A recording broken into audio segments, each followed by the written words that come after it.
أنا رغداء جمعة، عمري 42 سنة. تعلمت مهنة التطريز عام 1990.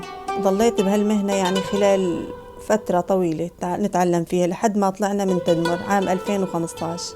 خلال أيام طلعنا على تركيا. استقريت باسطنبول من عام 2015. ما حصلت لي الفرصة أني أشتغل بهاي المهنة لحد ما إجاني دعمكة.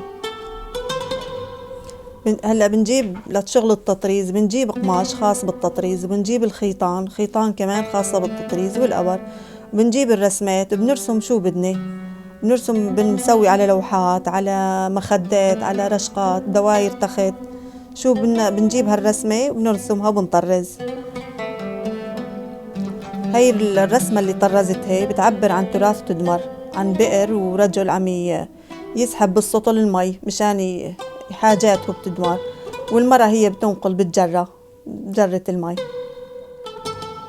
هاي اللوحة بتمثل قوس النصر عن هو آثارنا بتدمر، يعني اتدمر عام 2015.